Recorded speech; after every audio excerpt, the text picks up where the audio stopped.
Wholesale Hotline. I'm Brent Daniels. I'm Jamil Damji. And I'm Jerry Norton. And I'm Morby. Every week we bring you the best information on real estate investing. Be sure to participate in the comments. And subscribe. Enjoy the show!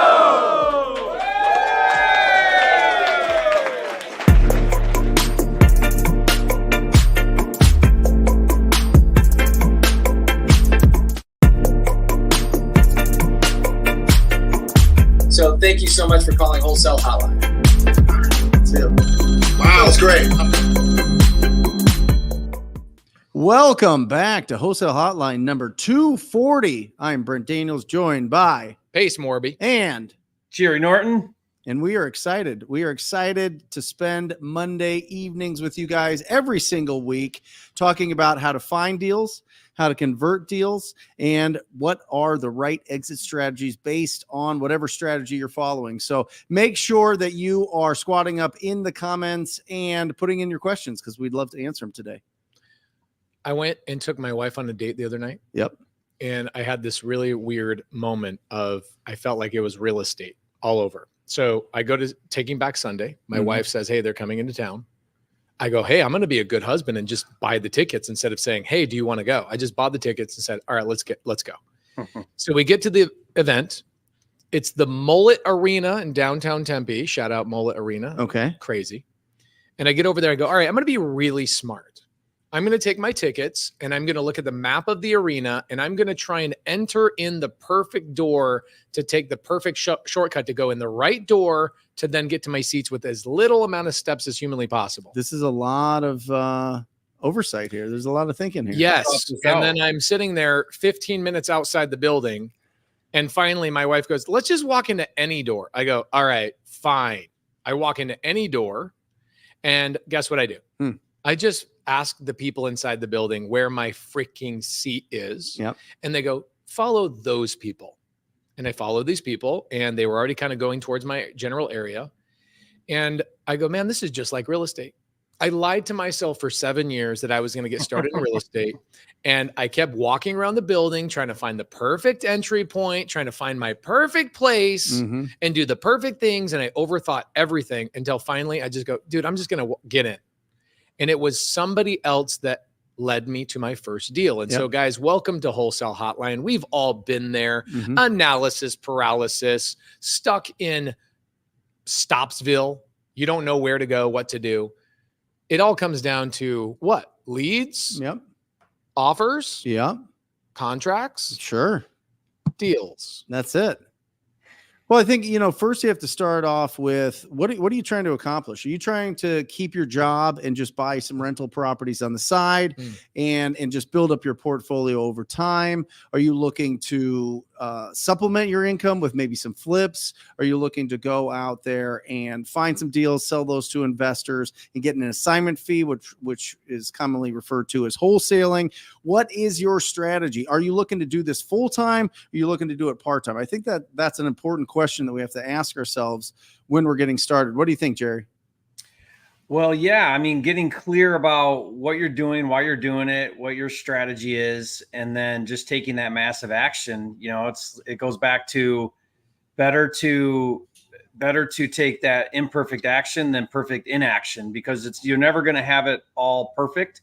And even when you think you are, just like Pace said with the going into the, what do you call it, Pace? Going into the stadium. Yeah. You think you have a plan and you've got it all in your head, and things never go to plan, like they never go to plan.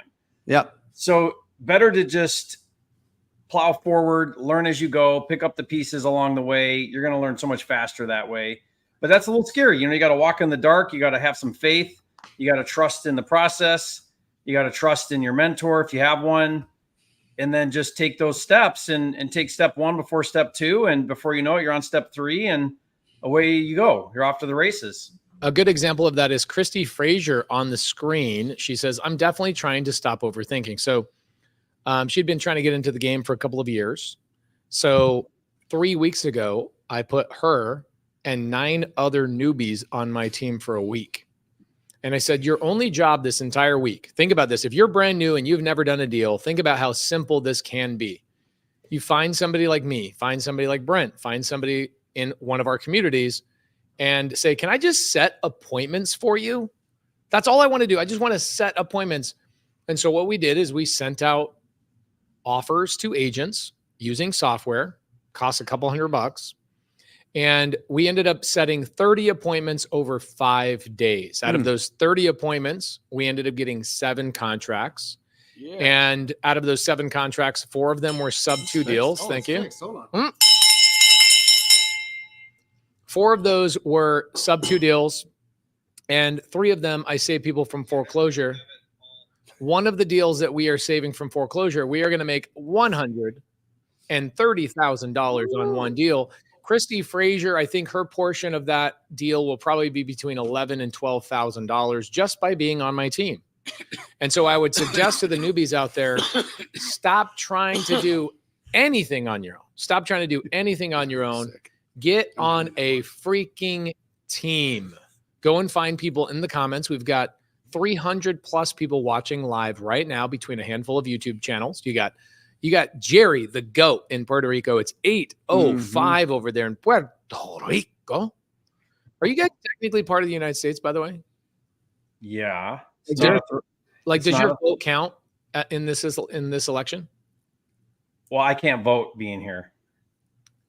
Okay. You can't vote being in Montana? But don't worry about it, Jerry, because the Democrats already have your ballot and they've already put it in for you. So it's all good. Yes. So, guys, my point to this is get on a team. Okay. Get on the team and make sure that you guys are setting appointments. If you think about this, what were you worried about when you first jumped into the game?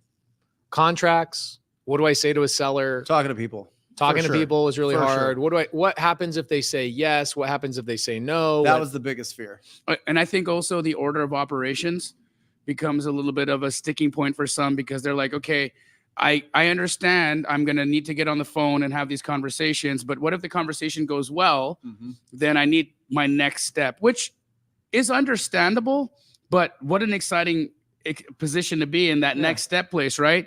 There are dozens, hundreds, thousands of people that are happily ready to jump in and help you on that step. If you'll get your ass off the phone or off the couch and start making those calls and start doing the things, which again, like when Pace is talking about, and I'm actually following Pace's lead here, doing the same thing in the Astro community, going to be creating some teams, helping people get them off of that analysis paralysis spot and move them across the finish line. I think it's one of the most, genius things to do is really help those folks take that first step.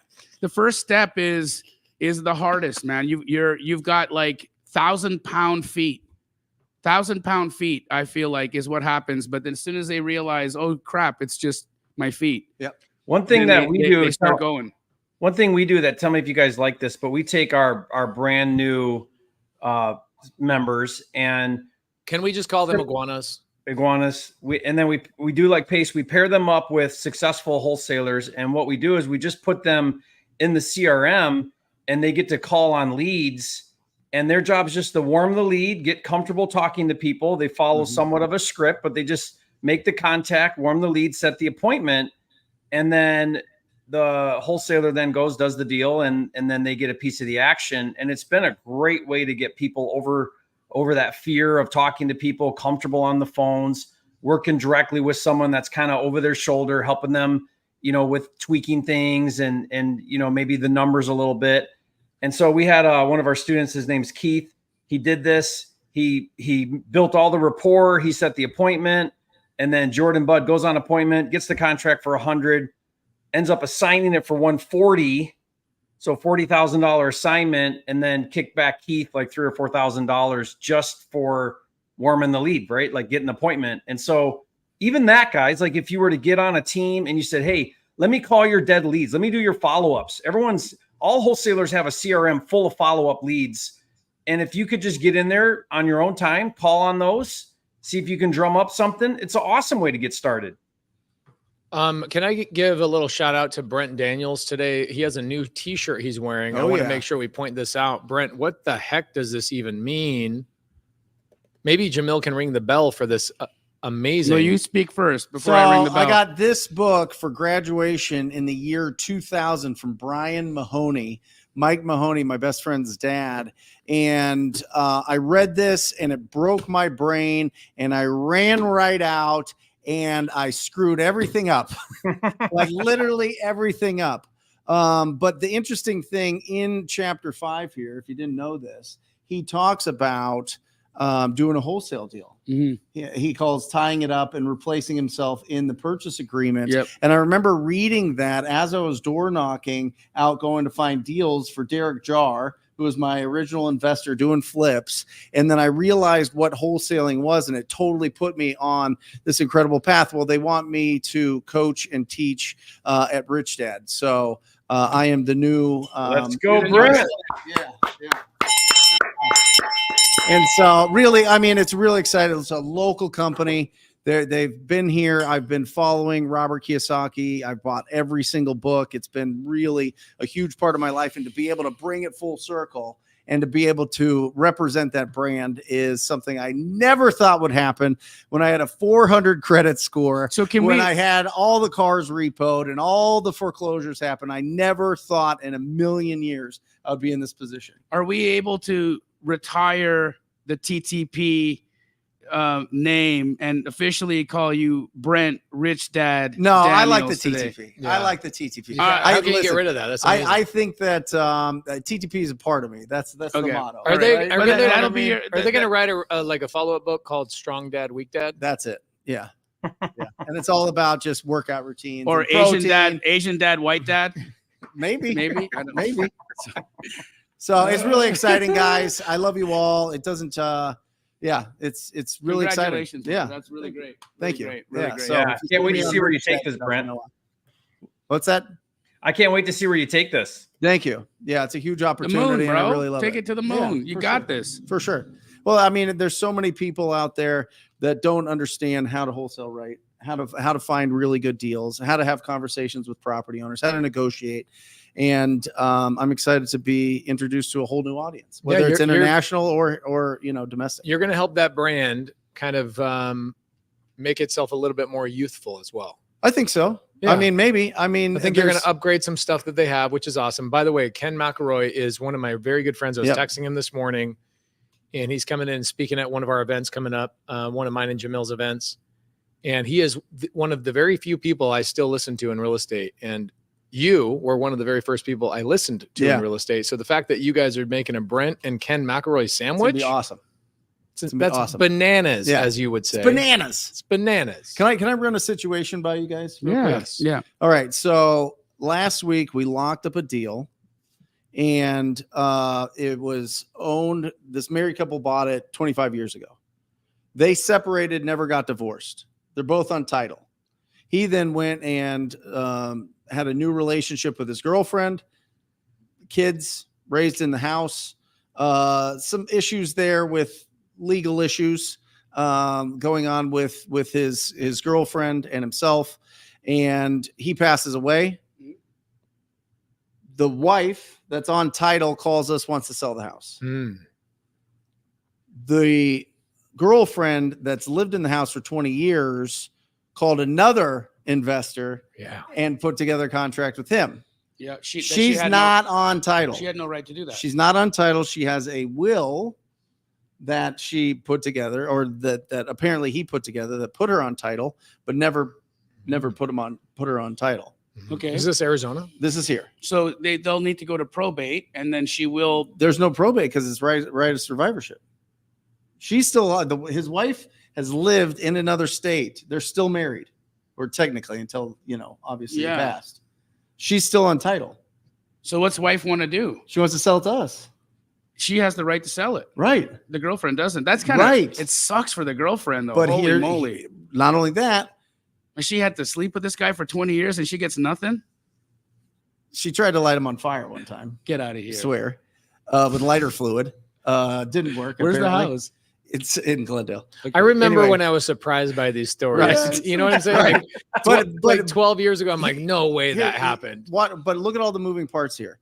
We've got another investor that's going to put a memorandum on it. Oh yeah. Oh, Right? Yeah. This will be a great YouTube video. He's going to put a memorandum on Okay, it. yeah. Okay. Is his name Sam? We've got a solar lease that he put on the property that we don't know if it's a lease or he bought it. Okay. Okay. We got it at a decent price. And then she's still living in the house. So we would have to Evict her. evict Yeah. the girlfriend that's lived there for 20 plus years. Oh, it's terrible. I love it. Okay, so here's what I would do. I love Pace's opinion and Jerry's opinions on here. I think you buy the house from wife, Mm-hmm. close it, Mm-hmm. evict. You're not worried she's going to burn it down? I get it insured. Okay. Get that insured for sure. Yep. And go and Do you buy it before you know if there is a lease that needs to be paid off for the solar company? Yeah, I think you need to. I think you'll need to renegotiate again. Uh-huh. Here's my honest to goodness thought, because of the hairiness with the girlfriend and the lease. If I'm you, I would go and get an additional $20,000 off your purchase price on this thing, and then I would give the girlfriend 10 to leave. Right. I would give her 10 to leave. Yeah. And then if the lease is not paid off, you got another 10 in there to help you with that.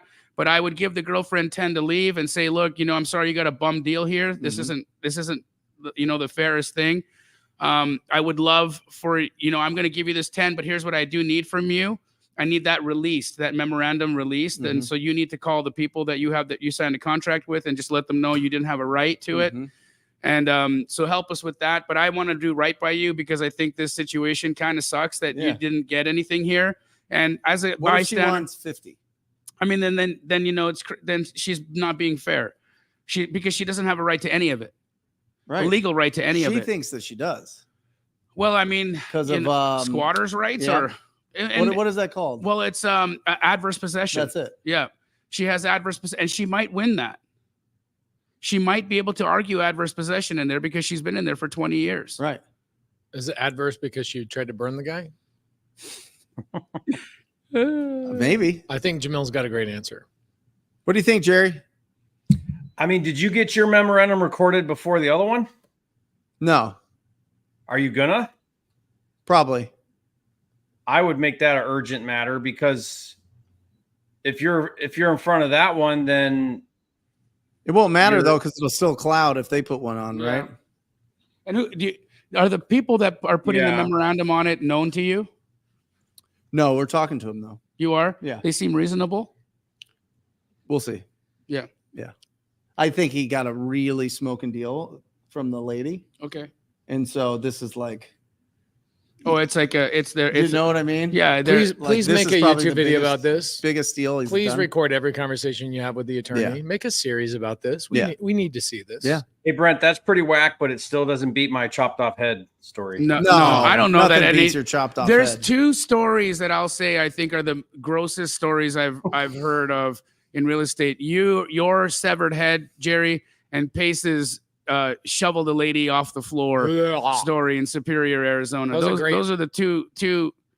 Oh, and then me, I think mine's the third was when I held the dead lady's hand who turned into soup in her bathtub.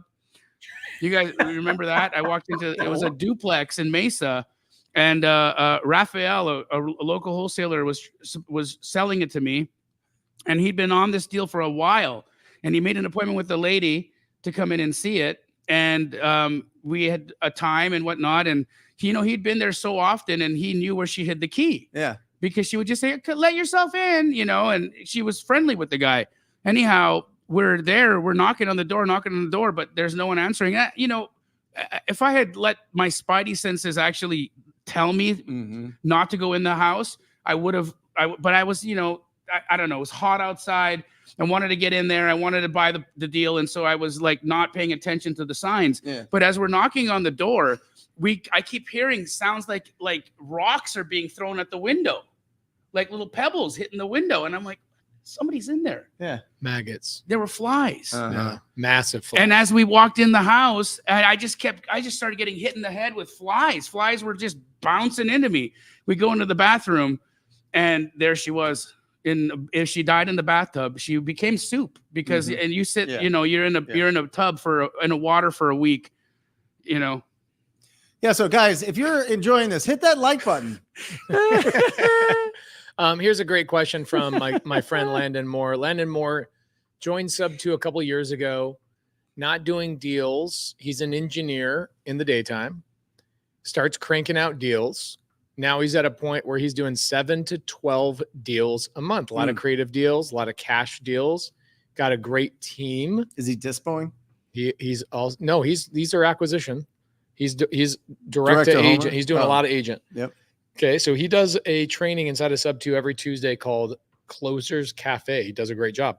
Love Landon, good leader, amazing guy, good friend of mine, playing golf with him on Saturday, actually. And he asked a great question that I don't think I have the answer to. Okay. And I don't know how did Jerry get pulled off the stage? I dropped. He says, if my team is doing, oh, you did, you had to fart or something. No, You can just hit the mute button, Jerry. Oh, Okay. Is that what you do? If my team is doing 7 to 12 deals per month wholesaling, what are some actionable items to increase that to 15 to 20 per month? Is it systems, adding acquisition specialists, et cetera? Now, I will let you guys answer this, but I want to answer it first because I think Landon will go do the thing. But going back into my 11 years in the business, coming on 12 years in 2 months, there's no way you're going to convince me to go to 15 to 20 deals a month. There's no way. I'm not doing it. I think that there's a good equilibrium for my personal personality that I do not want to be Doug Hopkins. I do not want to be that guy. However, there are people that are built different than me. They're better than me at those things. Jamil does, I don't even know.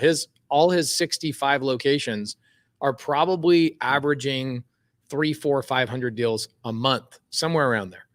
I'm not sophisticated enough to do that, right? I'm dumb. And so, Landon, I love you. I'm glad we get to collaborate, and I'm glad I get to buy deals with you. But I am not the guy to answer this question because you're not going to convince me to go to 15, 20 a month. I've got a little bit different strategy. Like today, I sold a house. I've owned it for 5 years. The property made me $550,000 in 5 years of me owning it. And I'm rolling it into a bigger property. And so if I were you, Landon, I'd give you different advice. I'd say, how about this? For every 12 deals you wholesale, you should buy a Subto deal and put it in your portfolio and save the money on taxes, save the money and get your tenants working for you. I know you're doing this already. I know you have properties in your portfolio. You're doing a great job of that. I know that. I'm just saying, do you really want to go to 15 to 20? That requires more delegation. That requires larger teams. That requires all sorts of things. Now, Landon, you won't be able to be on the call anymore. You'll have to do more training for people that are on the calls. And for me, when I started hiring acquisition people, that is when wholesaling became not fun for me. Personally, that's my personal thing. I don't want to work with American acquisition people because they are temporary solutions with my personality. Brent Daniels has done an unbelievable job keeping and retaining amazing top-tier talent. And Jamil Damji, I don't think anybody on the planet has a better culture in his wholesaling business than him. So I'm going to let the actual people answer this question. I think Jerry's probably a little bit more on my side because you're flipping bigger projects, you are doing hotels, and you're wholesaling a lot, but you're not wanting to build a massive team. Even though you have 5 territories, I don't think you want to have big teams. So Brent and Jamil, I believe this question is for you. I'm happy to kick it off. Yeah. So Landon, here right off the gate, or right out the gate, here's what I think. Deal volume is a vanity thing. Okay. So 7 to 12, 15 to 20, that doesn't mean you're necessarily making more money.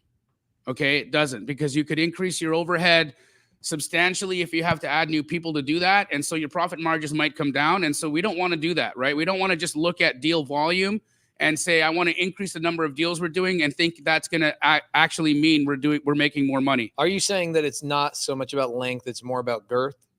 At some level, yes. Yeah. It's how well you use it. Got it. Yeah. It's how well you use it. I bet somebody's been telling me that for a long time. I finally figured it out. How much, I don't have enough. I don't want to, every time, yeah, if Jerry listens to me, if he continues just hearing the things I say, he's going to have another baby. Yeah. So I got to stop. But Landon, here's what I think you could do. You could look at the 7 to 12 you're doing right now and say, how could we gain more efficiencies in it? So how do you create more value in a deal? Well, one of the things that you could do is look at some of your acquisition strategies and say, are we buying these deep enough? And how is there a possibility or is there a process we can implement that could help us create more value in our already existing deals? For instance, ordering an inspection on every single like this is one of my strategies. I know Brent doesn't really like doing that, but for me, I 100% of the time will have an inspection done, a professional inspection done on all of my acquisitions. Now, what that allows me to do is to determine if the price that I actually offered in the first place is really valid. If I have the opportunity to create more value by pointing out or seeing other situations that I didn't account for in my original number, I can get a renegotiation. I can retrade and get more value out of that deal. Honestly, this is such great advice. And the second thing I would do is instead of looking at hiring more people, because you already have an existing operation that has, I'm sure, dispositions attached to it, why not add another lead generation technique like JVing? Instead of going and creating, again, adding more people, you've already got the list. You're already sending out deals. Why not have one of your people already there, or hire one dude whose job it is to network, create JV relationships, and go out there and co-wholesale with people so that you can increase your profitability without having to increase your overhead.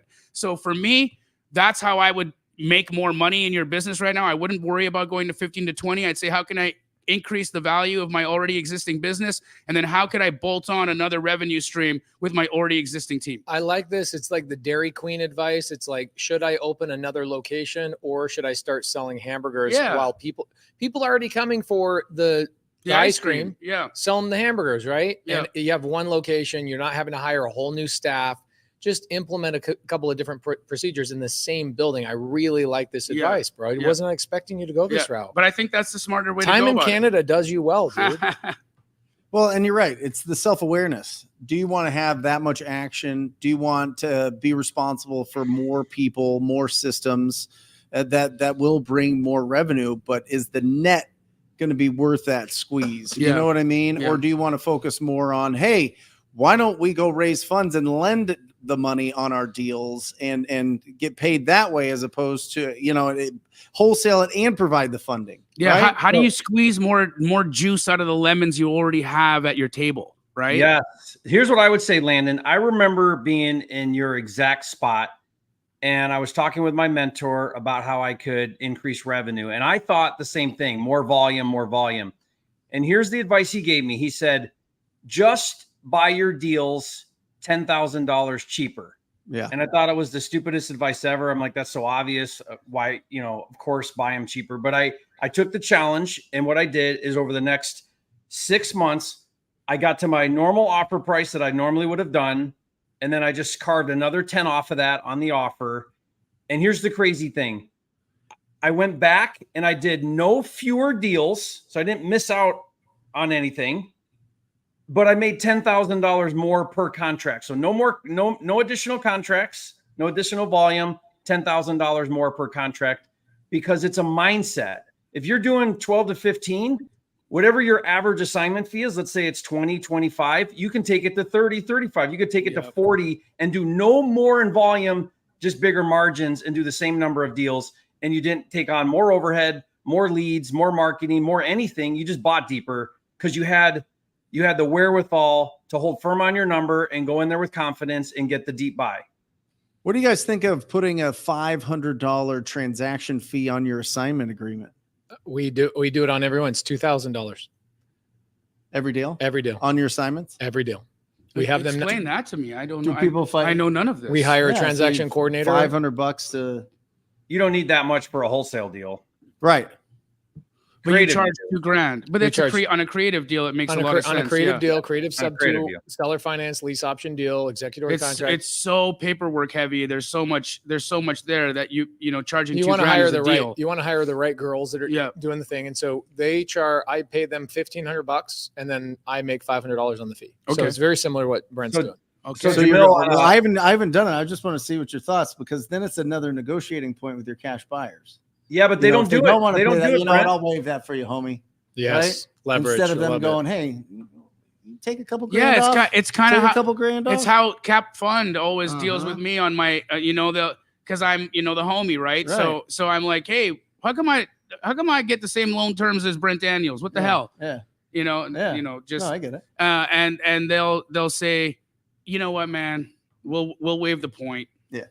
We'll waive the point. All right. So And I'm Brent, we put right in our assignment, cash buyer agrees to pay transaction coordination fee of $500. And I swear 9 out of 10 times, they don't even question it. They just sign the assignment and it gets added on to the closing statement and they pay it.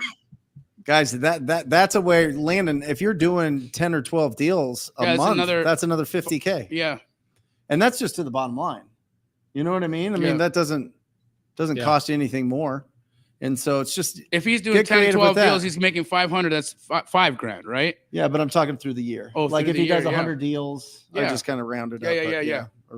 Yeah, I mean that's phenomenal. That's phenomenal. But I think he got great advice out of this. This is great. Landon is he's here. got a- Local and he's got Landon, a thick mustache. Landon, you are always welcome to go over to Jamil's office and just sit there all day long. Hang out. Come in the cafeteria. Actually, Landon, because you are local, I'm happy to even share with you the contact that I have for local Arizona inspections. This guy is incredible, and he'll probably give you the same rate he gives me, and he'll give you like a very great report in like a 24-hour turnaround, and then you should go and sit beside one of the people in my office and hear how they do renegotiate and how they do it in a way that's not offensive, that actually makes sense for the deal itself. That would be a really incredible skill for you to gain, and then you could also teach it at the cafe once you kind of figure that stuff out. So reach out. Happy to connect you. Collaboration over competition. Also, I want to bring up Dutch Brothers' comment, not because it's appropriate, but because it is inappropriate. However, he does bring up something about Puerto Rico that I want to highlight. Jamil and Jerry freaking Norton in his little Toyota. What are those vans brand? What is that brand of van that you got cruising around? Well, they're from Japan. So okay, these Japan vans. Yeah. You guys have an amazing event coming up that is almost sold out. It is an agent workshop for how to wholesale with agents. Is that correct? Correct, yeah. How do we get there? How do people sign up for this? JerryandJamil.com. We got like Go. 3 seats left. Come hang out with us. Yeah, it's fun. How the heck does JerryandJamil.com? There's a website, but there's no JerryandPace.com. I don't have no idea. Why isn't there one? We have a Jerry and Pace. I know we do. I was trying to get people to Google it. Oh. So JerryandJamil.com. Get over there. Puerto Rico. This is going to be in Puerto Rico when the weather's dope. I've never been to Puerto Rico, but look at Jerry's glow right now. I want sweat face. Yeah, that's called Vaseline. He's trying to keep the bugs off. It's called humidity. Hey, I had someone leave a comment on one of my videos and they said, Jerry, you look like you're so sweaty all the time. And I'm like, it's freaking hot in Puerto Rico. I'm sorry. That's funny. I think I seen that. I think somebody wrote, Jerry looks like he smells bad. No, it wasn't smell. You made that up. I want to point something out. I love just you, real man. quick. So Kelly Humbarger is a transaction coordinator. She's actually my transaction coordinator. She's one of my 4 TCs that work full-time on my team. Kelly, Shelly, Jade, Molly. We've got an amazing team. And Kelly is doing a very creative deal for me right now where the seller's in foreclosure. And I said, I'll just buy your house and lease it back to you. And my attorney says to her, what Pace wants to do is illegal. So I told Kelly, tell the attorney I'm doing it anyway to figure out how to make it legal. Guess what? It takes him 2 days, comes back with 3 options. Wow. Guys, remember this. There's always an answer. There's always a solution to something going on. Your attorney gets paid regardless of your outcome. Okay, man, you know how much money I would have saved if an attorney only got paid when I was successful. Guys, make sure that when you hear somebody say, hey, this is not possible, say, if it was possible, what would be the answer? How would I do it? How would I do it? What would have to be true in order for me to do this? That was the question I asked our attorney. I said, what would have to be true in order for me to do this legally? And he came back with 3 options today. So just remember that little, and Kelly, what was funny is Kelly comes to me, she goes, Pace, the attorney says this is illegal. And I go, yeah, he's full of crap. Tell him I'm going to do it or I'll find somebody else that will. And she goes, okay, what do I tell him? I go, tell him I'm going to do it. And I want to know how he would do it legally. And she goes, are you able to share one of the solutions? I'm curious. Okay, one of the solutions is, so here's the thing he didn't like what I was doing. Yep. I'm buying the house He's in foreclosure, 350. House's ARV is worth 650. Okay. So I'm buying it from him at 350 with a DSCR loan. I'm going to myinvestorloan.com. I'm getting a loan from them, no recourse, just a little DSCR loan, no big deal. Okay. And I'm selling it back to the seller at 450 with a 6-month option. So he's going to lease the property from me for 6 months, and then he has an option to buy it back from me at 450. So I'm going to make $100,000. What I did was I wanted a success fee. I just made that up like 2 weeks ago. I go, I'm just going to charge a success fee of $20,000 when I close escrow and save him from foreclosure. I was successful in saving you from foreclosure. Therefore, I want a success fee. And so the attorney's like, I don't like that you're getting paid up front on saving somebody from foreclosure. Okay. And so it's going to look really bad to the attorney general. And they said, I'm going to do it anyway. So give me an option. So he says, why don't you go to the original note buyer and buy it directly from him directly? So here's what's happening. Tim, the seller, bought this house originally on seller finance 3 years ago. Okay. Got it. Okay. Yep. So the seller, Steve, the original seller, Steve, sold it to Tim, the existing seller now. Gave him 3 years to buy it from him on a seller finance note. Yep. Has anybody ever thought, holy crap, where did today go? Let alone where did the last 10 years go? 100%, dude. So a 3-year balloon is really short. So Tim goes, crap, I ran out of time. I didn't even pay attention to it. He goes back to Steve and he asks for a 3-month extension. That's all he thought he needed. Okay. Steve realizes, holy crap, this house is worth $650. Right. I'm going to foreclose on you. What does Tim owe right now? $350. Got it. Yeah. So he has $350. So I'm coming along and buying it. So there's so many creative ways to make money in real estate. Like I'm learning. How's he gonna buy it back, Pace? How's he going to buy it back? So I gave him an option where I'll seller finance it to him, Okay. where he doesn't have to go and get a bank loan at all to wipe me out. And how am I going to make my money? He gets a bonus in March of $80,000 at his company, and he's assigning his bonus to me in March of $80,000. And so I'm getting covered and making my profit by March. If he does that by March, I will seller finance it to him. If he doesn't, then he's got to execute a loan on his own. Okay.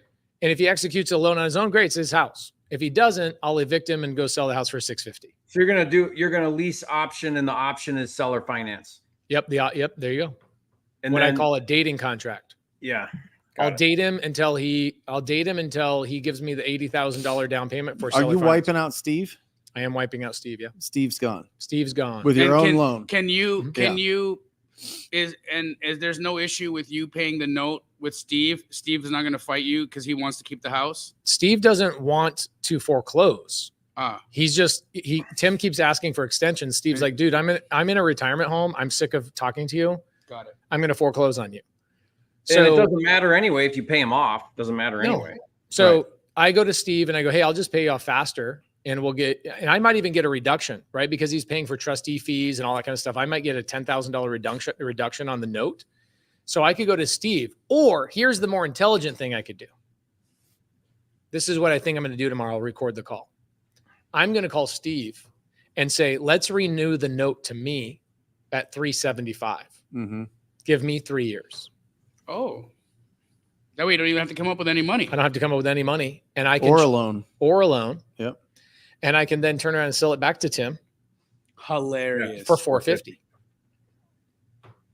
So Pace, you know what I call that? What you're doing? I call that a backflip, because you're flipping it back to the original owner. Yeah. A backflip. Well, you know, yeah. They used to be really popular. That's a genius, bro. Yeah, you can do it with commercial too. Why can't he make the $350 payment? Okay, so here's what happened with Tim. Lots of things, but Tim was so busy. He makes about $250,000 a year. Yeah. But he's a business owner. So he files zero in taxes, and he doesn't know what I know, and he doesn't know what you guys know, which he could go get a no income stated loan right now. There's ninja loans out there right now. And I could give him a connection to one of my loan officers, but but you haven't been in the business for you haven't been in the business for 20 years to do that. That is correct. I didn't become a dentist so I could teach people how to drill their own teeth for free. You know what I'm saying? Like, I'm in here to make money. And so I got these resources, these relationships and skill sets so I can go make significant money. So this deal, so my attorney's like, if you waive your fee on the front end, your success fee, he goes, I don't like this success fee. And I go, you know what? We're going to do it anyway. So figure it out. So he's basically right now figuring out, reading the law over and over and over. How can you charge money up front for buying somebody's house? And I'm like, why don't I just call the attorney general? Like, I will literally call the attorney general. So I called Sean Reyes, the attorney general of Utah today, and said, can you make a personal introduction to the attorney general of Arizona? And he says, no problem. I'll text you guys together tomorrow. Wow. So I'm going to call the attorney general of Arizona tomorrow and go, this is what I'm trying to do. I want to save more people from foreclosure. Why are we not doing more of this? You guys know the attorney general of Arizona loves wholesale, right? Yeah. So like she is on it. She wants people to wholesale. She wants people to do this stuff as long as they're doing it right way. So I'm going to figure out the legal way to charge a fee up front to save him from foreclosure. It'll be called. I'm not following why you can't charge a fee. Why is that? He's got to name it something else. Because he's in foreclosure, and so it's your.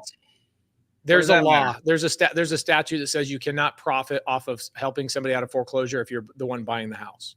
You can profit. You can't profit on the front end. Like, you can't charge somebody to help them out of foreclosure. Like, hey, give me $5,000 and I'll help you out of foreclosure. You can't charge people. You can buy the house. Can you have it be a fee of some form, like an acquisition credit? So here's what I included. I included my closing costs, yep, my TC fee, and my success fee. And my attorney's like, you can't charge any of that. You can't make him pay out of his pocket to have. How about have Laura represent you and have her make a commission? Yeah, this is what the attorney. I'm like, okay, because you want to be able to say, I'm not the one that came up with the idea. You want to be able to get the attorney to come up with the idea, so I can be like, well, my attorney told me to do it, type of thing. So that's where I'm at right now. Question: Are you using PML to buy and wrapping it back if he does this? I don't. MyInvestorLoan.com is giving me a loan without me having to bring money to the table. Right. Yeah. But so you will wrap it back to him then when he buys it back on seller finance? I'm giving him two options. So he has option one is he can lease the property from me. His lease payment is the cost of my DSCR loan, and he has 6 months to buy it from me at $450. If he needs an extra 3 months, I'll go to $475. So we'll bump it up $25,000. If he needs another 3 months, I'll bump it to $500. And at that point, if he goes past that point, I will just evict him and take the house, sell it on the market. It's worth $650 as is condition right now. Yeah. So you'll have to wrap it though if he comes through with that. If he comes through in March with his $80,000 bonus, then I'll just seller finance the deal to him and he can cover the DSCR loan. And what I'll do is I will hold the deed. So I'll just be doing an executory contract rather than actually, yeah. So I won't technically wrap it to him. I'll hold the deed and he can, yeah. So I'm fully protected. Guys, totally off topic. You keep talking about wraps, and Kelly's last name has got me really freaking hungry. Yeah, Humbarger, yeah. Humbarger, she's killing it, dude. She's doing great. Super proud of her. Kelly. She just moved into her first sub-2 deal. Yeah. She just moved in there with her baby and her boyfriend, and they're on the west side over there. I think they got a 3-bed, 2-bath house. Maybe it's a 4-bed, 2-bath house, and she's got her own very own office for doing transaction coordination work. Dope. Nice. A year ago, she was working for a real estate group. I talked to her in community camp, and they were like, she told me all about it. Scam. Yeah. Now she's moving into a sub-2 deal. Her whole life has changed. So good. It's hey, incredible. Jamil, when you come out to Puerto Rico, you're gonna have to try our iguana coconut curry. Guaranteed to give you diarrhea. It's a little chewy. I don't like the sound of any of that, Jerry. Oh wait, you're gonna feed me iguana meat, Jerry? Yes. Yeah, but it's coconut curry. It's delicious. You can't just call something a curry and then think I'm gonna like eating it. If you made it out of if you made it out of socks, you can't be like, here, try my sock curry. Some cow tongue. It's got coconut in it. Yeah, it's got coconut. Have you had it before, Jerry? We just tried it. It was disgusting. Okay. Oh my God. Okay, so is that the first iguana meal you've had? No, we keep trying them all the time to come up with something. You can't do iguana jerky or something? I haven't tried that. Because it's a chewy meat. Like, what if you just sliced it real thin, put a bunch of soy sauce in it, Jerry, and then just jerkied it up? Oh my God. I'm gonna try that next. You could. There is so many better things to eat besides iguana Yeah, but jerky? Well, no, I'm gonna figure it out. slaughtering them at mass. Well, they're an invasive Yeah. species. Yeah, so he should be able to eat the meat. You know, I'm There's- Yeah. still waiting on my wallet. we need I want a full leather jacket made out of iguanas. or a bolo tie or a belt buckle. Oh yeah, I'll take any of those. That's great. I got to get going here, guys, in 5 minutes. I have a question I want to get out of you guys, though. Yeah. And I'll start with Jamil because I feel like this is like right in your area of expertise. But I've been studying and learning a lot about the subconscious mind Mhm. and how programmed it is from the time that you're like 0 to 7, right? And how much that really sets people up for success or failure. in some 95% ways. of your day is subconscious mind, correct? Program. So you've got your conscious mind, which is two parts: the left side, which is logical, the right side that's creative. Correct. And then 95% of your brain is running off of your subconscious mind. Yes, sir. It doesn't think; it just reacts. Correct. Right? Yeah. How does that affect entrepreneurs? Oh my God, it's a massive effect because you have to look at entrepreneurship as a risk. Right. And it is a risk, right? You're taking a risk, and I don't know how much I'm going to earn. I don't know, when my next check is coming. I don't know if I'm going to be successful. I don't know. All those unknowns put you into a state of fight or flight. Right. And when you're in the state of fight or flight, And freeze too, right? Correct. Yeah. And so what ends up happening is your body starts releasing the chemicals that are associated with that. Mhm. Now, in addition to that, your brain starts to create thought patterns that are also in alignment with you getting out of that situation. So when you get those thoughts of, oh, this isn't for me. Oh, I'll never be able to talk like Pace Morby. Jerry he's whatever, Jerry is so good at talking to agencies. He's been doing this for so long. Brent, he was a real estate agent. He knows way more than I do. Jamil, he's Indian, so his negotiation skills he was born with them, whatever it is. All of the reasons loves curry. All of the reasons why you shouldn't do it are what your brain is going to start to create, right? And those are all fictions. Right. They're hallucinations. Right. And so what ends up happening is that fiction, that thought, now creates neurotransmitters in the body. Those neurotransmitters in the body create an emotional state in you, and emotional states are what make people act. And so the reality is that if you can't get back into that subconscious mind and reprogram it, how do you do that?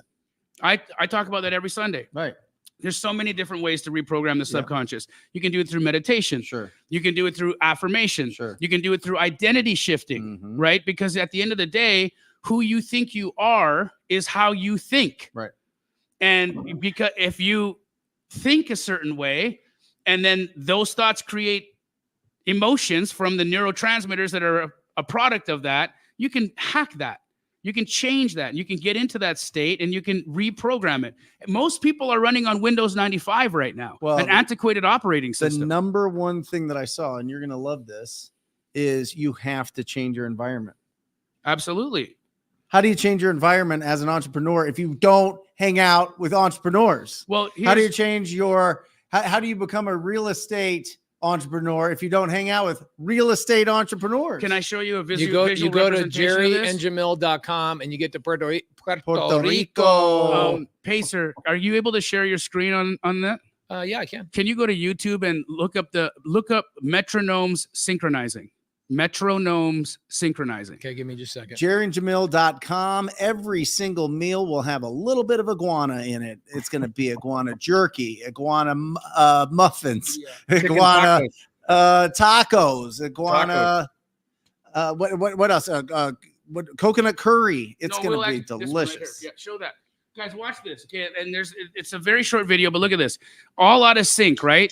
Everything's out of sync. They're not on the same period. They're not on the same schedule. Give it a few moments. All right, give it a few moments. Watch what happens. That's on 2 Diet Coke cans. Yeah, it's just to create a frictionless kind of platform on it. But look what happens here.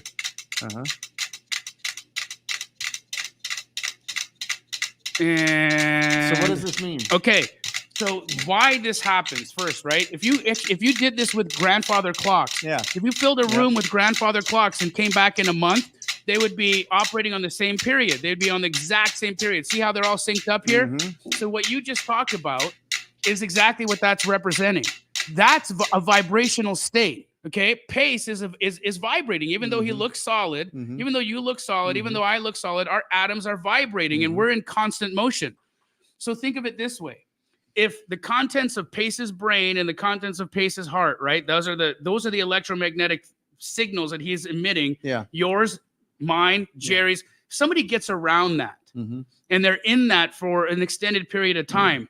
What happens? You just saw what happens to the vibrational state of things that are out of sync once they get into the orbit of something of higher oscillation. Yeah. They all synchronize. Awesome. And that's how you get people to change, is you change their environment. You put them around different things that are vibrating at different speeds, and away they go. Awesome. Can I tell you my answer real quick? I love that answer, and I'm going to use that metronome. That's for metronome booming, bro. It's great. Love that. Okay, so I tried to get my wife to get a nanny for like 3-4 years. Get a nanny, get a nanny, get a nanny, get a nanny, get a nanny, get a nanny. Please get a nanny. We make enough money. Get a nanny. You're retired. Get a nanny. Please get a nanny. I go to dinner one time at Jerry Norton's house, and I'm sitting there talking to Jerry, and over in my right side of my ear, I hear Anne-Marie saying the word nanny to my wife. Nanny. Nanny. Nanny. Then we drive home. I'm like, man, how great are those people? They're the greatest people on the planet. My wife goes, I think we should get a nanny. And I said, what do I think I said? Great idea, honey. Great idea. Wow. Jerry, thank you for synchronizing my metronomes. Guys, I gotta go to Boy Scouts or Cub Scouts or something. I don't know. Hey. But love you guys. Love you, brother. Right. Hey, congratulations on Rich Dad. That's so amazing. No, you're good. You're here. Go here. Get in the middle. All right. Metronome booming. Okay. That's Jamil, cool. that was great, dude. Thank you for that. I'm leaning forward a little bit more now that those massive 22-inch arms Love you, are not bro. in my freaking way. Massive arms. Okay, Jamil, where do we find your motivational YouTubes on Sunday? My YouTube channel. Thank you. Yeah, youtube.com/Jamil Damji. Come check them out. Every Sunday, 1 o'clock PST, I do a talk. And these are topics that I research. Like I go and I think about things that I'm dealing with or situations that I'm going through. You know, Pace, it's a 1-year anniversary of me being in the hospital with my neck broken. Wow. Whoa, Isn't that's that been a year. wild? It's been a whole year. But in that year, I did a lot of growing. You know, I had a lot of setbacks over the year. Unfortunately had my marriage fell apart. My health fell apart. I was having trouble with business. There were so many things that were going around for me in my world that I really had to do a lot of growing. But what a year it's been. And I'm so grateful that I'm on the other side of it. And I have my greatest friends and these allies that I have in my life to help support and be around me, man. Thank you. Love you, brother. Love you back. Love you. You've been there for me in some of the worst moments of my life. I'll always be there for you. Always, always, always. By the way, we've been working on getting your boy Joe Dispenza into a community meetup.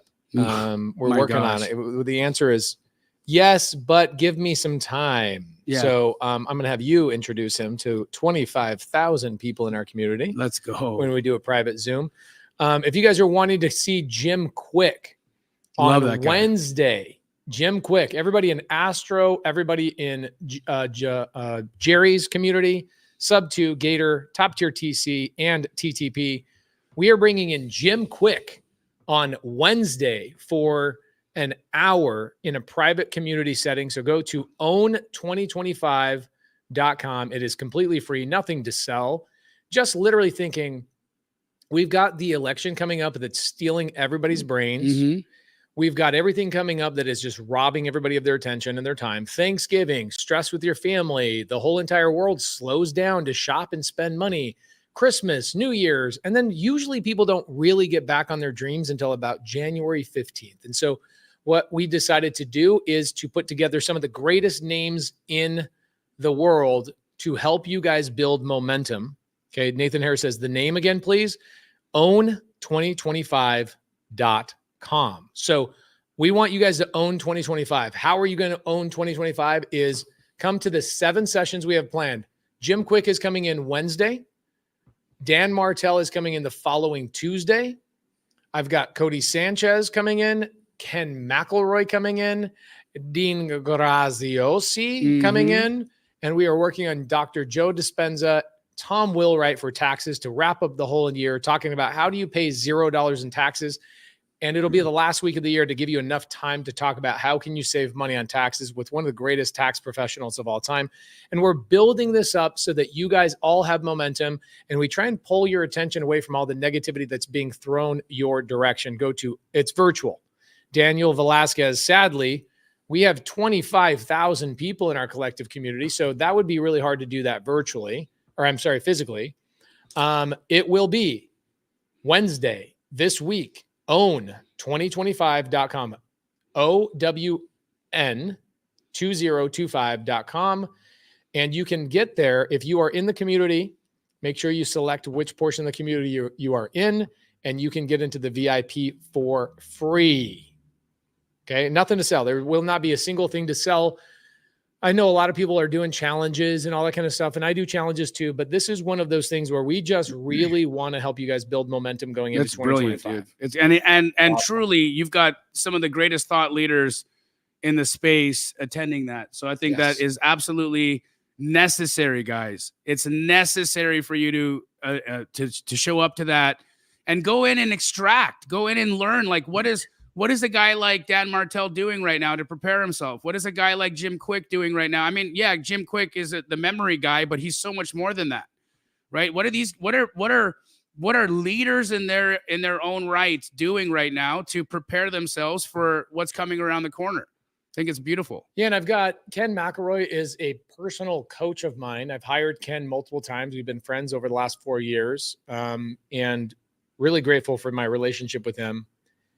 But he is a guy that's worth a couple $2 billion. Jeez. He's a guy that gives away millions of dollars every single year. He has a director of philanthropy full time. Think about that.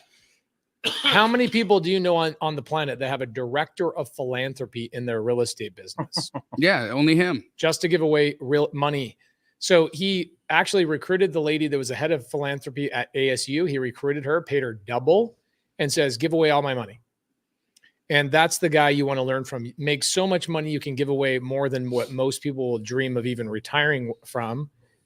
And I sent him a text this morning. I said, I would really love it if you would come onto this thing. I want to know why somebody with 10,000 units is going to go buy another 10,000 units. I want to know, why are you doing this? Give me the logic. What's the motivation? I understand. We all have these big engines. Jamil has a big engine. You're going to be revving for the rest of your life. Jerry, you got a big engine. You want to go and rev. But why the heck is a guy who's already reached billionaire status saying, I want to go double my holdings over the next 10 years? This great question to ask him. And I don't think it's going to be financially motivated. I don't think his answer is going to have anything to do with making more money. I think a guy like that wants to make more impact. If he can make another $1 billion, how much can he give away? That is correct. So right?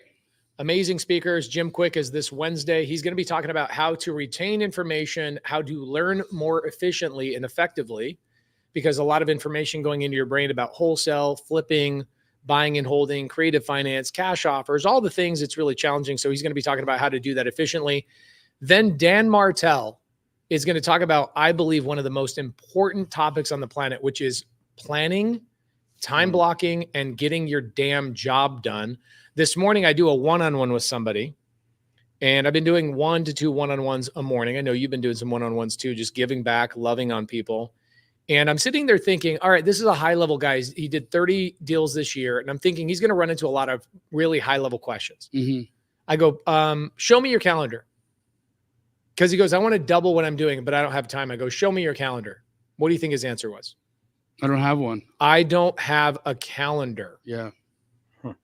Are you joking me? I know where I'm going in 5 months from now. You tell me a Saturday in 5 months, I will tell you where I'm going, what I'm doing, why I'm doing it, who I'm doing it with, what is the purpose of it. My time is my greatest asset. I know I'm going to hang out with Jerry and Jamil coming up soon in Boston in about 10 days. That's going to be freaking fun. Trick or treat. I know I'm going to be going to Jerry and Anne Marie's date, not dating. couples retreat in February on Valentine's Day. Where's that going to be? That's going to be in Puerto Rico. Hey, can I come if I have a date? Yeah, bring her. Yeah. In fact, how about we get you a date in November that you can bring back in February? I can't. He has a girl. She's beautiful. I think, yeah, dude. I'm off the market. So All right, let's go, Jamil. she's gorgeous. She's coming to Boston. You're going to meet her. Yeah. And, Okay. and did you know that for Owners Club, he's going to be doing date night for us on one of the evenings in Boston with Anne Marie. We're going to be. Let's go. What night? Pace second. I think the second. I'll have to check my calendar Yeah. that I actually have. So I think my it's point second. is, you guys are sitting out here going, I want to do more, be more, have more, but you don't even have a Google Calendar telling you what you're doing and why you're doing it. And I said, he goes, well, my wife really feels like I should be spending more time with her. I'm like, bro, do you feel like you spend a lot of time with your wife? He goes, yeah, I feel like I do probably 20, 30, 40 hours a week. I'm like, bro, you don't need to spend more time with your wife. You need to spend more effective time with your wife. And I said, call me up again in 3 weeks. I want a one-on-one, and I want you to, I pulled up in my calendar. I said, here's why I make this blue, this red, this yellow, this goes here. This is done for all these reasons. He's like, oh my gosh, I literally have 30 wasted hours a week because of this. And I'm like, okay, everybody has time. If you ever tell me you don't have time, show me your calendar. The thing about the people who say they don't have time, it's again, they're obviously not organizing themselves correctly. But what they've done is they've created the mental obstacle that they're unwilling to actually remove until they shatter that belief system, right? Yeah. Because that's a completely contrived, that's a made up, that's a story, that's a lie, right? It is a story. Correct. It's a story, and you can change the story. You can absolutely change the story. Okay, last thing I need to announce that's very important. Well, we have 455 people on here. We are doing the largest meetup we have ever done in Central Park, New York City. New York City? Right after the Boston retreat. Jerry, Norton, Jamil are going to be up there in that area. I'm going to be sticking around in the Northeast for about 3-4 more days. And we are going to be doing a free meetup in Central Park. If you guys are anywhere near Central Park, go to whereispace.com and you will see all the meetups that I'm going to, all the places I'm speaking, why I'm going there, etc. And you can RSVP. It's going to be a free. You got to get meetup. a permit for the Central Park thing? We do have to get a permit. Last time we did not get a permit. We had 300 people show up. We had police on horseback come in and break down our meetup. We had to go over to Sal's Pizza and basically buy up all their pizza. We swarmed the streets of Manhattan. It was unbelievable. And so this year we're going to be doing it again. We do have a permit. And we are going to be having one of the greatest meetups of all time. Central. You ever thought about having a meetup in Central Park? It's gonna be sick. Insane. Christian says, when? Christian, do me a favor. Whereispace.com. Scroll down. You'll see the date. You can click on the RSVP. Whereispace.com. Okay, cool. Do I need to bring a date to Boston? No. You can come to date night with Jerry and Anne Marie in Boston, even without a date. As long as you are in Owners Club, you will be able to be part of date night. So we should have about 300 people participating in date night here in a couple of weeks. What are we going to do on date night, Jerry? He's not allowed to tell you. Him and Anne Marie are curating an experience for all of us. I think Jerry's going to be cooking brownies or doing something nice for us. I don't know. Angie and Dom Milanazzo will be there. A lot of people will be there as well. Kelly Humbarger. Kelly, if you can get Shelly, our other transaction coordinator, to come to Manhattan with you, I will pay for your flight and your hotel to come and spend 2 days in Manhattan. If you can bring Shelly with you. Okay. And also bring also Jade Jarvis, guys. I know a lot of you guys know Jade Jarvis on my team, and Taya. Jade Jarvis's mother just passed away on Friday of last week. And Taya is also on my team. That is her twin sister. And they just lost their mother. And so give Jade Jarvis some love on Instagram or make a post in the Facebook groups and let her know how much you love her and appreciate her. Was it expected? No, it was not expected. And it was a sad situation. Poor thing.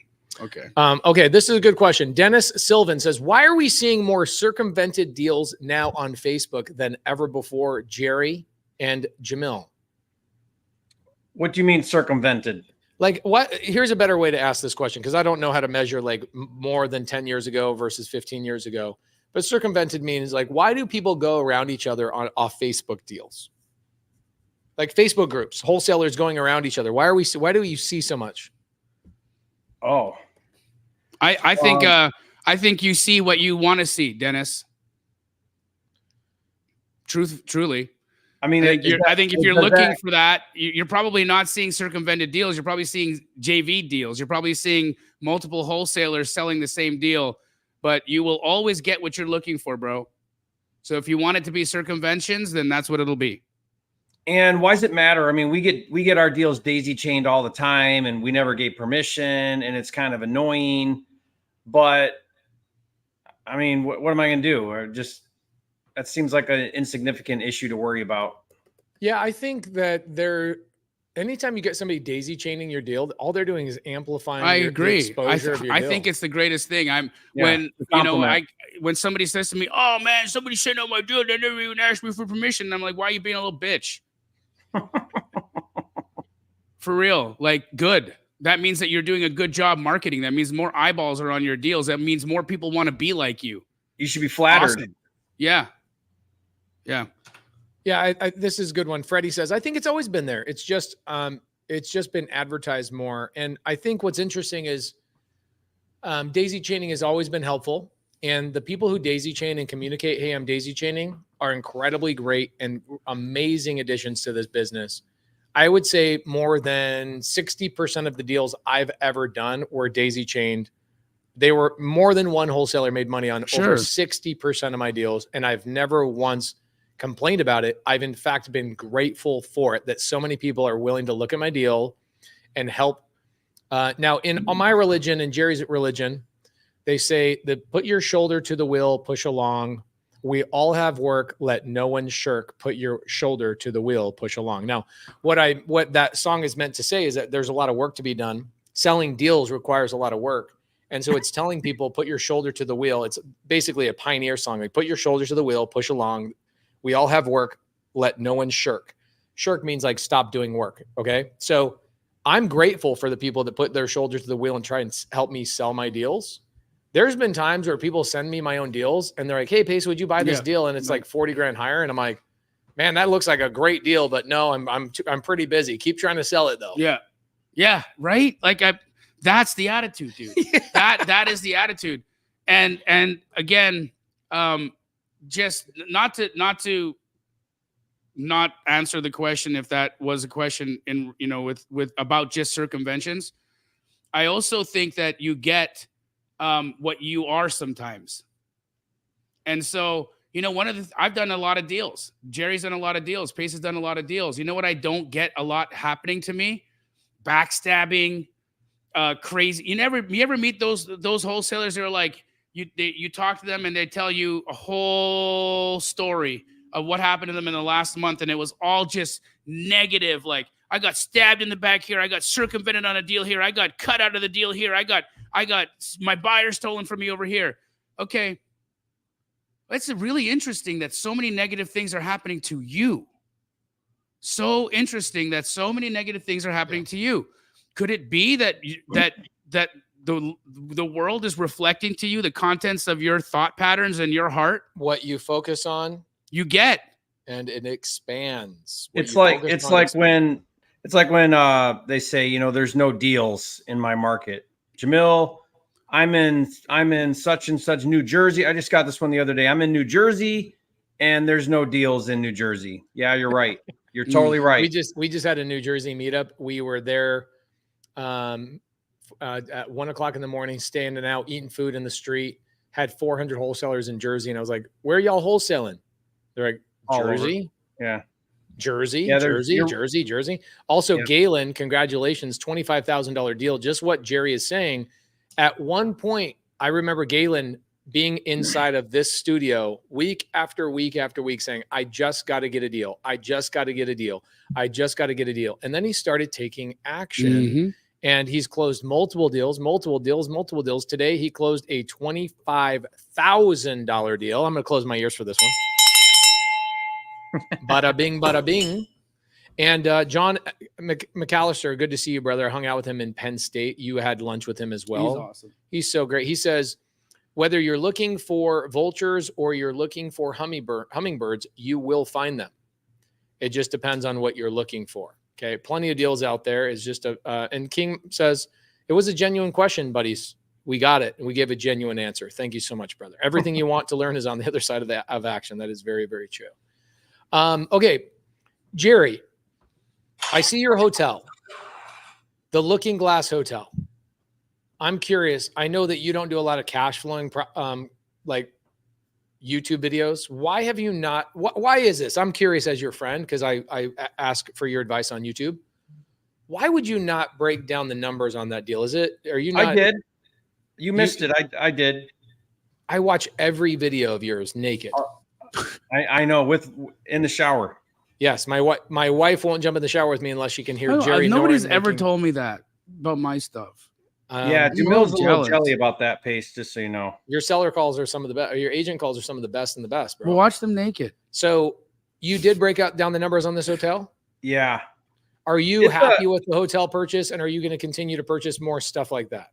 Oh, good question. I'm right about to refi out of my first and second seller carry positions. Hopefully next month we refinance out. So that's been crazy brain damage because it's a Puerto Rican bank. There's only 3 banks on the island.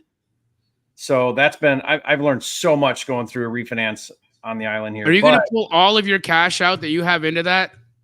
I'll get it. So I'm doing my first position's 1.25. My second position's 1.25. So 2.5.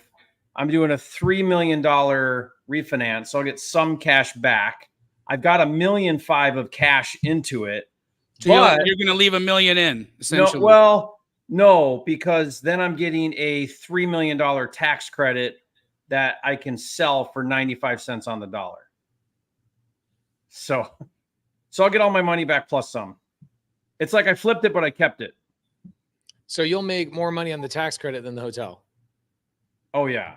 How did you? Is that because you did a deal in Puerto Rico? You get the tax credit. So that tax credit's different than the one I do. That for income, that one is a hospitality tax credit. That if you do 7 units or higher, then they give you 40% tax credit. Sharon says, take notes, Pace. Jerry is talking about positions, and I appreciate it because my wife is actually on the live right now. That's so good. Thank you. By the way, I'm going to tell you guys straight up. My wife and I were having a hard time getting pregnant, and then we moved into Jerry Norton's old house, and we got pregnant twice, like back to back. And all I did was have to sneeze next to her. It was like the Norton dust was in the air. It just happens. Thank you for that, Sharon. The clouds part. Hey, Jerry, I'd love to do a video with you on the tax credit thing. I know that I can't get those in Puerto Rico, but I'd love to do a video with you on the tax credits, and maybe can somebody like me? Yeah. I don't want to buy the tax credits. Can I get tax credits if I'm in? Yeah. If I'm so that one, you don't have to be a resident or anything. That one you can just do from the mainland. And Pace, they just passed another, I'll have to talk to you about it, but they passed another tax incentive called Act 182. And this one is where they'll give you tax credits, even if it's not a buy and hold, even if you flip it. So you can still get additional tax credits. And I can do that from being a mainlander, I can do that as being an American. Yeah. Okay. Yeah. Like how to do that. Yeah. I mean, yes. Were you joking that you can't vote? As one of the criteria for Act 60, I can't vote. I said, don't worry about it, Jerry. The Democrats already have your ballot, and it's already been filled out and mailed in. You're good. I'm just gonna vote anyway. I mean, everybody else does, so why can't I? I actually got 2 extra ballots for my dogs. Good. Yeah, smart. Jason Ballman says, I think I'm going to move to Puerto Rico. I think it's a great tax strategy. They do have Chick-fil-A and Costco, so there's not much. Jason, come join us in Puerto Rico and come suss it out. See what it's all about. Did I tell you about the young entrepreneur tax incentive in Puerto Rico? Would I? So get this. If I'm you're officially older than most people, so yeah, you don't does this work? qualify. Dang it. No, but a lot of people listening might. So if you're under the age of 35, you got to live in Puerto Rico, follow all the rules, 6 months and 1 day, and have residency. The first $500,000 in taxable income, 0 income tax, 0 capital gains, under the age of 35.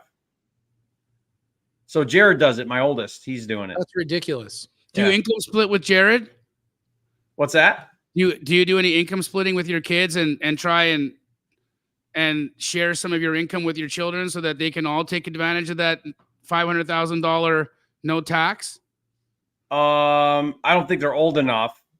There's probably I don't know. That's a good idea. I should put 500 in every one of them. 100%. People income split all the time with their children. It's a very common tax strategy. Wait a minute. Try it. Do I actually have to give them the money? What do you have coming up that I can put some money into? Me? Yes. What do you have? Why can't I partner with you on cool stuff? Jump in on my big giant deal. I've been waiting for you to ask me. I got money. Let's go. What's the giant deal? The 11,000 square foot flip. Wait, why don't you come to Puerto Rico when we're going there? Yeah. I'm going to Puerto Rico in February. Okay. You gotta take Puerto Rico in bites. You can only go to Puerto Rico once a year? Yes. As an American, my passport only allows me to go to non-American places one time per year. Jamil, he came in August and he complained about how hot it was, and he lives in Arizona. La Huncho says, Pace, why did you delete the new video? What new video? Yeah, what new video? I don't know what you're talking about. La Huncho, I think you are confused by what my team does with what I do, right? So I have a team of people, and what they do is I might make a YouTube video like I did yesterday. I made a YouTube video with Michael Zuber. It was a 2-hour video. It was just a live. And then my team asked me this morning when they came into the office to go, hey, why did you do this video and what are you doing? I'm like, because it's my YouTube channel and I'm going to do what the heck I want. What's the question? Go, oh, no, we just want to make an updated thumbnail and an updated title. And I said, okay, no problem. Here's why I did it, what I did. So I think what they did is they upgraded the thumbnail and the title from what it used to be. Okay, just FYI. Oh, the video about fund of funds. I don't know why. That's a great question. I actually don't have a clue. My wife says, maybe you accidentally uploaded one of our home videos. Oh, wow. Sadly, you know what's really sad is that I can't make those videos anymore. Why? Because of technology, dude. You can't. People are going to hack into my videos and be like, wow, Pace has a 9-pack? That's so weird. Why is it not an 8-pack? Look at his abs. So guys, this is why you marry the right woman. Just FYI, she'll come on your podcast and she'll make dirty videos or make dirty comments. This is what you do. You marry the right woman. You know what I'm saying? Okay, cool. So Jerry, are you raising money for that deal? How can I write you a check for $100,000? Yeah, for sure. I know you don't need $100,000. You're rich. I need to raise like another $1 million to finish it. Okay. I can help you raise that money. Can I help you raise that money? Yeah. I need some PML. I got 2 million in. I need another $1 million to finish it. I mean, I don't need it right this second, but I don't have it placed. And how about this? I'll write the first $100,000. I'll help you raise the other 900. Okay. Bro, that's freaking amazing. Thank you. Yeah. I appreciate that. You got to see it lately. It's really turning out nice. You obviously won't be done by the time I get there in February, correct? No, but we'll be close. We're trying to finish by May, June. Okay, cool. And it's a 11,000 square foot monster you're making? Yeah. 4 stories. You should see the ocean view. Does it have an elevator in it? No. Here's a good question. But I don't need one. Callie says, are there any opportunities coming for non-accredited investors anytime soon? Yes. Email invest@subtofund.com. I got one of the greatest messages of my life today. Okay. I love these messages. I got it from Ted Head, ironically. His last name is Head, and his job is head of fund. He is the head of subto fund.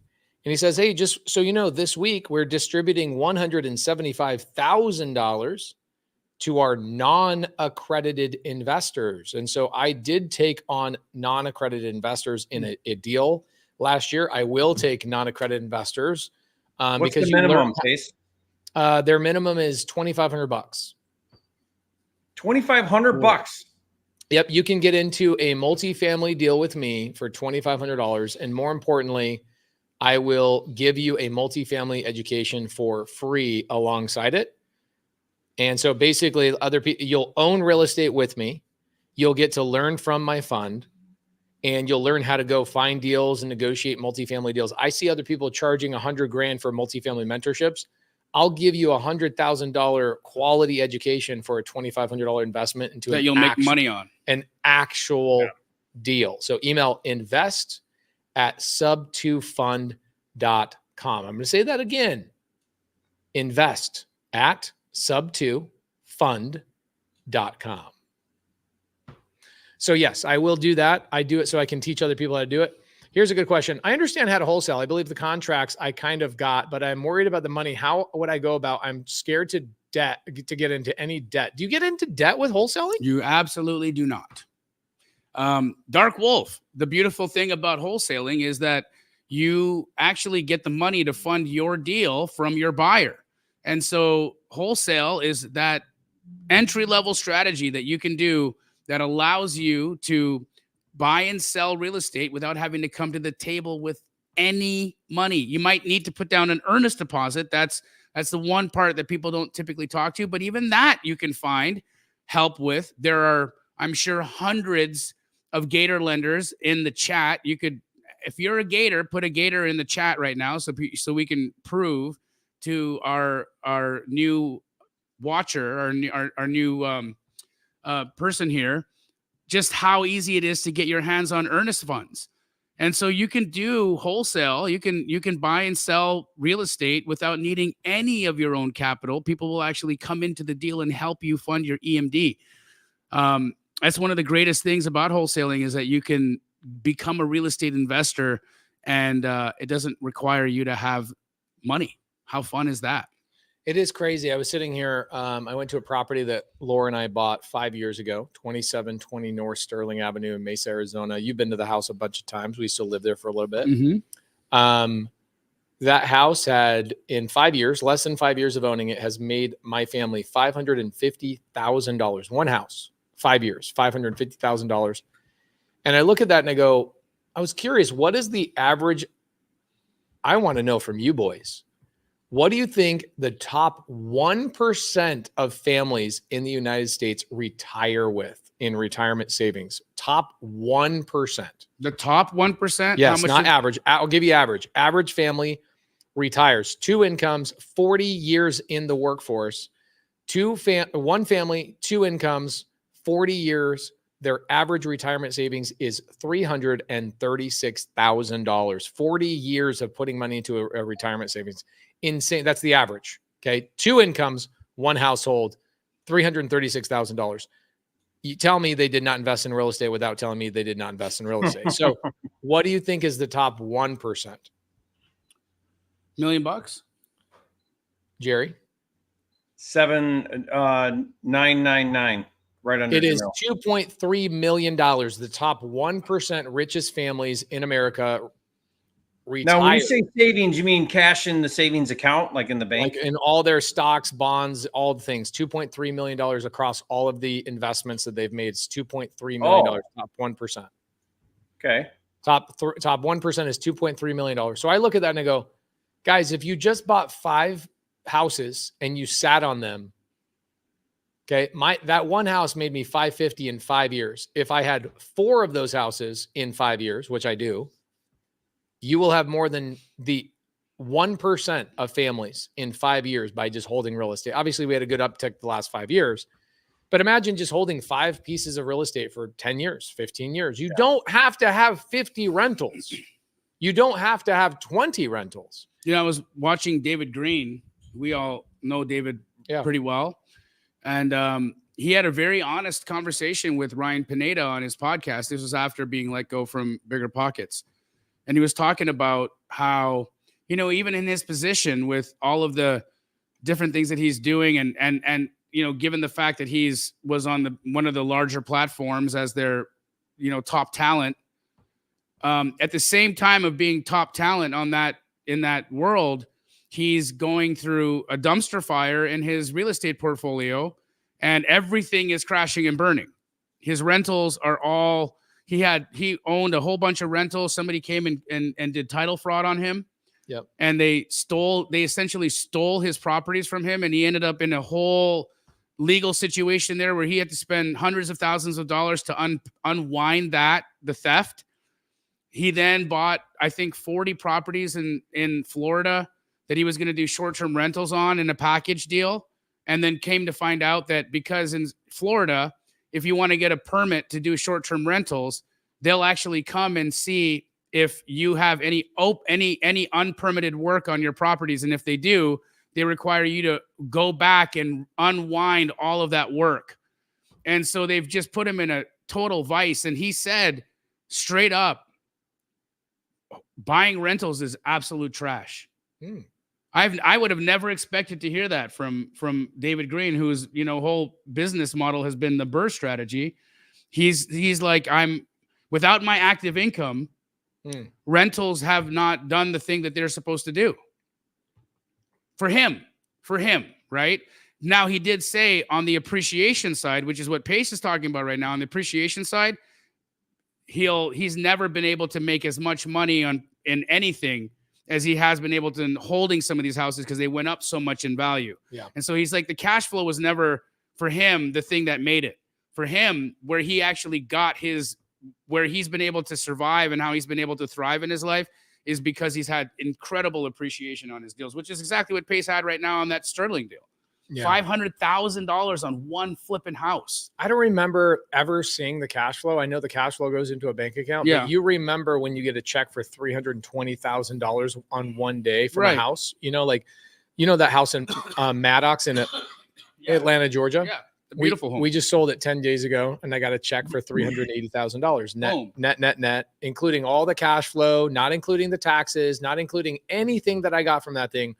I made $320,000 on the house or $380 on that house, not including cash flow, not including anything else. But when you get a check for $380 in one day from just sitting on real estate for 4 years, it's like, how many? I need more of these. Yeah. You know, so now we're rolling most of those things into mid-sized multifamily deals. I've got a deal that's down in Tucson that makes $70,000 a month in positive cash flow, in net cash flow. Wow. It's crazy. We're buying a mobile home, or not a mobile home park, RV park right now in East Texas that nets $25,000 a month. You get one or two deals like that, guys, you're done. You're done. So, what is the Texas RV park costing you? 1.7 million.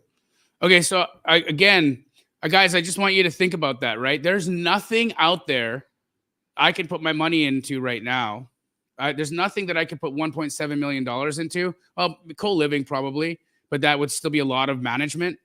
There's not one deal I could put $1.7 million into, even a hard money fund, and that would spit out $25,000 a month. There's just nothing that I could find out there that would do that. Yeah.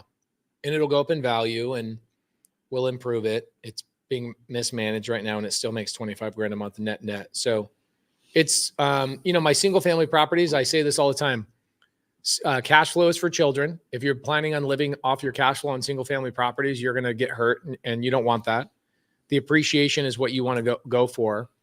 And I am done buying single family properties outside of the state of Arizona. I'm consolidating and harvesting a lot of my single family over the next 36 months. I will go from 300 single family properties in 36 months. I will be probably down to less than 30. Wow. And I will only keep my co-living properties that are in Phoenix, Arizona. I'm getting rid of all my Airbnbs. I think Airbnb is terrible. It's a terrible model. I tried loving it for 7 years. It seems cool. It's luxurious and nice, and people who love aesthetics and design and all that kind of stuff, they love Airbnbs. But at the end of the day, my job is to make money now and in the future. And I don't want to do any more Airbnbs. So my single family properties are going to be either regular rentals, Section 8, HUD housing, or co-living. Everything else, I'm at a level now where we're doing mostly Section 8 is actually paying co-living now? Oh yeah. It's freaking amazing. They're between $1,200 and $1,600 a month for a room from Section 8. It's one of the greatest hacks of all time is co-living. I think co-living is going to be the biggest single family strategy over the next 10 to 15 years. Yep. And I think we're having a heyday. You're seeing a lot more people talk about it. You're seeing companies like PadSplit come out. There's 3 other companies that are coming out and trying to compete against PadSplit with buku bucks, Wall Street money. I think that there's going to be some companies that take over PadSplit and their management model. And that just kind of shows you where the whole entire industry is going. Lisa Cox says, Pace, will you sell or finance? No. There's a really important video I made today. It's called Equity, or it's called My Return on Equity. So the house on Sterling has $320,000 in it tied up, and the property will only cash flow now that my Airbnb is dead on it. It will only cash flow $4,800 a year. So think about that. If I have $320,000 tied up in a house and it only cash flows $4,800 a month, That's the worst. that's 1.5% yield on my 320. And so the best thing for me to do is sell that house, roll that 320 into a much larger project. And some people go, well, Pace, that house is a sub-2 deal. You have no money in it. That's the hack. The hack is buy sub-2 seller finance homes with no money in your pocket. Let that property ride up in value. When it hits that point of $100,000, $200,000, $300,000 in equity, that's when you harvest that equity, roll it into something that can yield higher, because now you do have cash in the deal. It's just called equity. So my return on equity is now low. And so I am no longer, I'm just going through my properties and picking 1 or 2 a month and selling them off and rolling them into seller finance multifamily deals. Dope. Jerry Norton, please let me know about that, that Puerto Rico property. I want to invest with you. Okay. You've always been my mentor, always will be my mentor. Jamil and Jerry have a class coming up called jerryandjamil.com, where they are doing this in person, correct? In Puerto Rico? Mm-hmm. Is it a 1-day event? 4.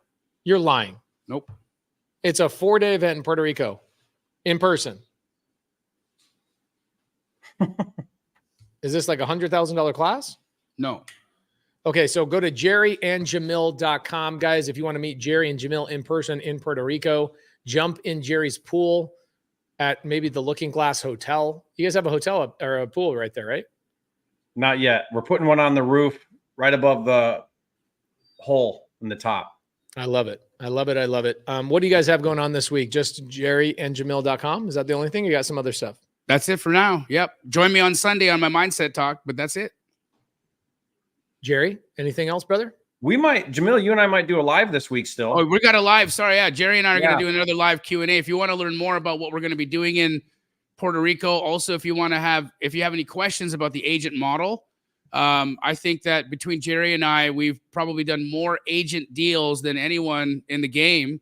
And so we can absolutely help you become a master at that. And it's a free lead source. I mean, you know, if you're worried about having to spend thousands of dollars and make a big investment to get into the game, you don't really need to do that. You can learn how to create relationships with real estate agents and get free leads and you know, turn them into huge checks, which Jerry and I days are you guys going? What day is this happening?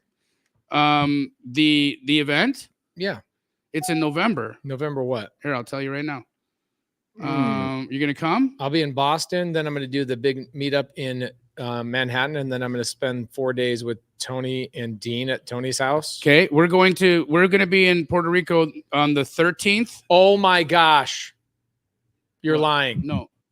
Maybe I'll pop over there. 13th, 14th, 15th, 16th. Okay, maybe I'll pop over there. Bro, that would be so dope. Because I'll be and Pace, the 13th, we're doing content all that day, right, Jamil? Yeah. That's like a bonus day for people to just, what day are you flying in? like live audience. I think the day prior. If you fly in the 12th, maybe I'll fly over there on the 12th. The problem is I will have not been home to my own home for like 3 weeks because I'll go Boston, Maine, Manhattan, West Palm Beach at Tony's house for 4 days. Then I'll go to Puerto Rico for 2 days. I need to upgrade my border thing, my passport. No, you don't. No, you don't. You don't need a passport. In order to leave, in order for me to come back into the United States, I do. You're not leaving the from, United States. Not from Puerto Rico. I know. Come on, bro. Believe in my jokes. Come on, Jerry. Oh, sorry. Okay. Went right over my head. JerryandJamil.com. I'm going to try and squeeze in for 1 day Hell yeah, to dude. come and hang out with you guys. JerryandJamil.com. Only if I can kill an iguana.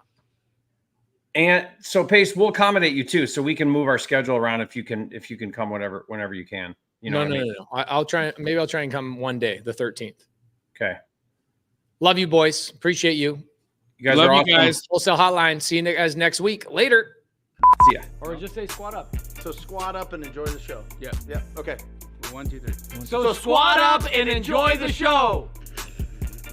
What are you doing? I didn't say that thing. Why? I don't know. Okay. So squat up and enjoy the show. Cool.